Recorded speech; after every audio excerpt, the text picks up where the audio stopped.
কালকে রাখলেই হয়ে যেত পুরো। ফ্রেন্ড, তোমরা সবাই কেমন আছো? আশা করি সবাই ভালো আছো, আর আমিও খুব ভালো আছি। আর ভালো আছি বলতে চলে যাচ্ছে, গরম তো পড়েছে কিন্তু আবহাওয়াটা এখন ভালো আছে।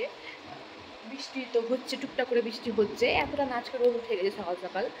তো মা ওইদিকে সবজি কাছে, তো আমি ভাবলাম যে বেডটা পরিষ্কার করে দিই। আর আমার কে জানি কেন রাতে ভালোভাবে ঘুম হয় না, এত গরম নাই কিছু নাই, কিন্তু রাতে আমার ভালোভাবে ঘুমই আসে না। আবার সারাদিন ঘুম আসছে, মানে ঘুম আসছে কিন্তু যা বাবা, কারেন্ট চলে গেল, দেখো কি অবস্থা।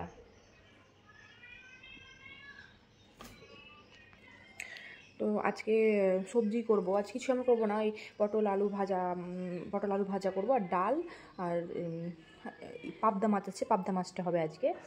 কিছু আর এমন খাবো না, কারণ গরমের দিন তো বেশি কিছু রিচ না খাওয়াই ভালো। আর রিচ খাওয়া হয়ে যাচ্ছে বেশি, তো পেটে প্রবলেম হচ্ছে। তার পেটটা ভালো করে ছেড়ে নিই।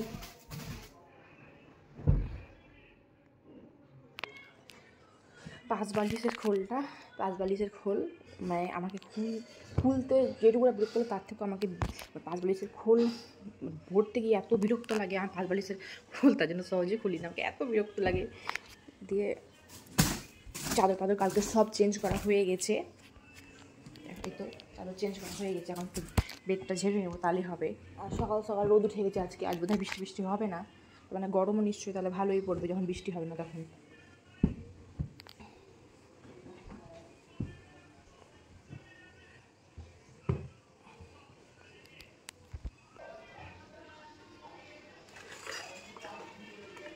তো আমি গরমের দিনে এই পাতলা র্যাকগুলো ইউজ করি, এগুলো পাতলা বেশি, মানে যখন ঠান্ডা পড়ে না, যখন বৃষ্টি হয় তখন ঠান্ডা লাগে রাত্রেবেলা। আর এমনিতেও আমি ছোটো থেকে আমি সব সময় গায়ে একটা ক্যাঁথা না কিছু নিই, আমার অভ্যেস হয়ে গেছে, নাহলে পায়েও নিতে হয়, নাহলে আমার ঘুম আসে না। তো আমি এগুলো এখন বের করে রেখেছি, যাতে যখন ঠান্ডা লাগবে রাত্রেবেলা তখন এগুলো গায়ে দিলে ঠান্ডাটা কেটে যায়।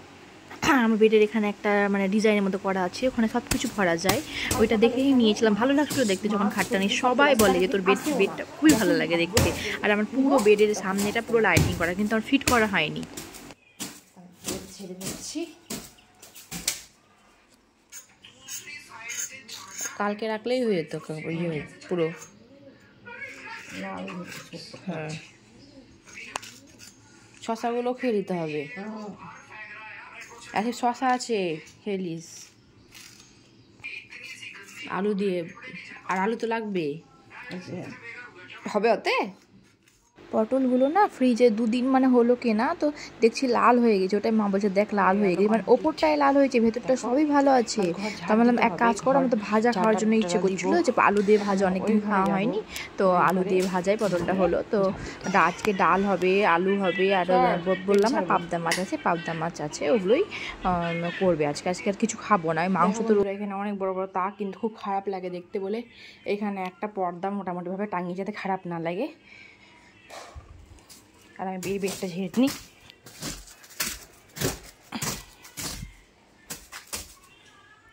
আমি আমার কাছের মানুষকে একজনকে বলছিলাম কালকে যে আমি ভিডিও বানাচ্ছি, ভিডিও করতে করতে, আমি তো আগে ভিডিও করতাম, কিন্তু ভিডিও করতে করতে ভিডিওটা ছেড়ে দিয়েছিলাম। তো আমি আবার প্রায় 1 মাস বোধহয় হলো আমার ভিডিও ছাড়ছি, 1 মাস হয়েছে কিনা তবুও জানি না। তো আমাকে বললো আমার যে কাছের মানুষ আছে একজন, যে আমাকে প্রচুর সাপোর্ট করে, আমার মা আব্বা আমার কিছু বলতো না, কিন্তু হয়তো অনেকজন পছন্দ করে না ভিডিও করাটা, তো সে তার পার্সোনাল ব্যাপার, সবাইকে সব কাজ তো ভালো লাগে না। কিন্তু আমাকে মনে হয় যে আমি যেটা করছি কোনো খারাপ কাজ করছি না, আমি ভালো কাজ করছি, আমি তো নোংরা কাজ করছি না কিছু, আমি বাস আমার ডেলি লাইফস্টাইলটাকে দেখাচ্ছি, আমি কী করি না করি সেটাকে তুলে ধরছি।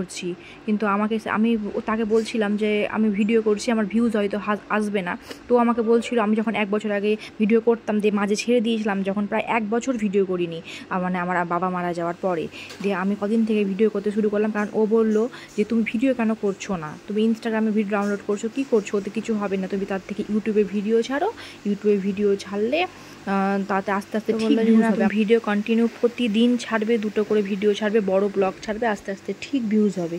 তো আমি তাতে এগিয়ে যাচ্ছি, দেখি আমি কি হয়, আমার জীবনে আমি সফল হই কিনা, আগাতে পারি কিনা, তার কথা শুনে উপরবেলা যদি ভাগ্য ভালো রেখেছে তাহলে ঠিকই হব। আর আমি মানে সব কিছু বিছানা সব ঝেড়ে নিচ্ছি, আর ঘরটা বেড তো ঝাড়া হয়ে গেছে, এবার আমি শুধু ঘরটা ঝাড়টা দিয়ে নিব, মুছে নিব। ঘরটা ঝাড় দিয়ে ফুলদানিটা বারে বারে পড়ে যাচ্ছে। ঘর পর ঝাড় দিয়ে তারপরে রান্নাঘরে ঢুকবো, মায়ের সঙ্গে হেল্প করবো কিছু, ঘরটা ঝাড় দিয়ে নিই। তো আমি ঝাড়টা দিয়ে নেব, দিয়ে রান্নাঘরে যাব, দেখি কি আছে, বাসন টাসন পড়ে সেগুলো মাজবো। তো আমি এই ঘর ঝাড় দেওয়ার পর আবার আরেকটা ঘর আছে, ওইটা ঝাড় দিব।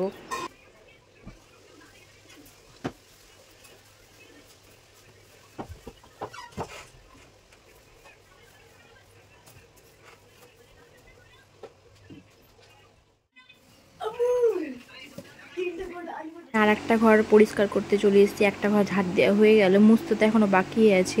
আমি ঝাড় পাড় দিয়ে নিই, কিন্তু মুছতে কি বিরক্ত লাগে, যদিও বা হাতে মুছি না, লাঠি দিয়ে মুছি। এখন তো আস্তে আস্তে যুগ চেঞ্জ হচ্ছে না, আমরাও চেঞ্জ হয়ে যাচ্ছি। আগের মানুষ কত খাটতো, আর আমাদের মতো মানুষ খাটতে পারছি না। আর আমার যেন আস্তে আস্তে শরীরটা ফুলে যাচ্ছে, কারণ আমার শারীরিক কিছুটা প্রবলেম হচ্ছে, আমি বুঝতে পারছি। আমার শরীরে কোনো এনার্জি আসছে না, আমাকে ডাক্তার দেখাতে যেতে হবে। যে আমার একটা জিনিস প্রবলেম হচ্ছে আমার, যাই হোক, তো শারীরিক প্রবলেম হচ্ছে, তো যাব, আমি ডাক্তার দেখিয়ে আসবো। আমার রান্নাঘরে মা এদিকে পটলটা ভাজছিল, আর এদিকে হচ্ছে আমি বাসনগুলো দেখলাম যা আছে চায়ের বাসনগুলো, তো ওগুলো আমি মেজে নিই। তো আমি মেজে নিচ্ছিলাম, দিয়ে দেখছি যে যেটা এটা ধরে, হাঁড়ি ধরে, যেটা হাতে ধরে যে ট্যানাটা, ওইটা ভিজে গেছিলো, মানে মাছ ধুয়েছে, যে মাছ এসে আঁশটে গন্ধ হয়ে গেছিলো। দিয়ে আমি ওটাই রেখে গেছিলাম মায়ের উপরে, যে তুমি ওইদিকে সরিয়ে রাখতে পারো, ভিজে গেল। মা বলছে আর একটা সেটা বের করবো, আমি কোথায় রেখেছি ওটাও ভুলে গেছে। মানে আমার না, মানে কী বলতো, আমি যে কোনো যেটা কাজ করি না, সেটাকে মানে ভালো করে পরিষ্কার করে সব কিছু আস্তে আস্তে করবো, অত তাড়াহুড়ো করে কাজ করতে পারি না, কিন্তু যেটুকু করবো সেটুকু ভালো করে পরিষ্কার করে করব। তো আমি তার জন্য একটু রেগে যাই, যে সুন্দর করে গুছিয়ে যদি কাজ না করা হয় না, তো আমি রেগে যাই একটু, জন্য মাকে একটু চিল্লাচ্ছিলাম। আমার একবার মানে আমার আগে তো কোনো রোগই ছিল না, আস্তে আস্তে তো সবারই, মানে এখন তো রোগের কোনো বয়স নেই, এখন তো সবারই রোগ হচ্ছে। তো আমার দেখো চুলটা দেখেছো কত পাতলা। তো আমি চুলটা স্ট্রেট যদিও বা করেছি, কারণ আমার অনেক দিনেরই শখ ছিল চুলটা স্ট্রেট করা। তো যাই হোক, চুলটা স্ট্রেট করা হয়েছে। তো দেখতে আরও খারাপ লাগছে চুলটা স্ট্রেট করার পর, তবুও জাতের মানে মানুষের মতো লাগছে। চুলটা এতটাই খারাপ হয়েছে, মানে টাইফয়েড হয়েছিল, তো টাইফয়েডে আমার সব চুল উঠে গেছে। নাহলে আগে প্রচুর আমার মাথাতে চুল ছিল। ওটাই তো বলে সবাই যে দেখ কত চুল ছিল, আর কত সুন্দর লাগতো দেখতে, কিন্তু এখন টাকলু হয়ে গেছে। আর সামনে যদিও বা পিছন দিকে যেটুকু চুল আছে, সামনের দিকে তো মানে মাথার চাঁদির দিকে তো কোনো চুলই নেই। তো কী করবে, এখন কিছু করার নেই, রোগে সবই সহ্য করতে হবে, ওপরবেলা যখন দিবে সবই সহ্য করতে হবে।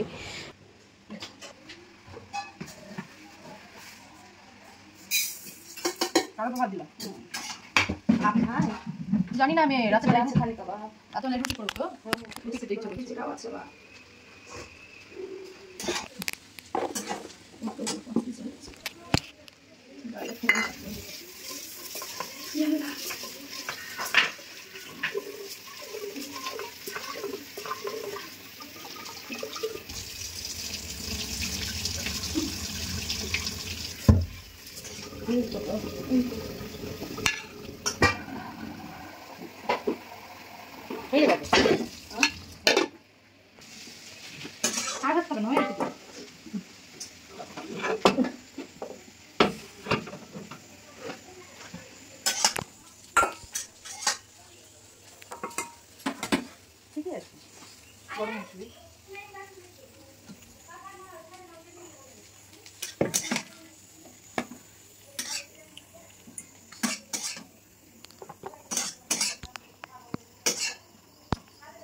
আজকের ভিডিওটা এখান পর্যন্ত। পটল আলু ভাজা সব কমপ্লিট হয়ে গেছে, রান্না হয়ে এসছে। তো আমার ভিডিওগুলো যদি ভালো লাগে, তোমরা চ্যানেলটা সাবস্ক্রাইব করে দাও। টাটা।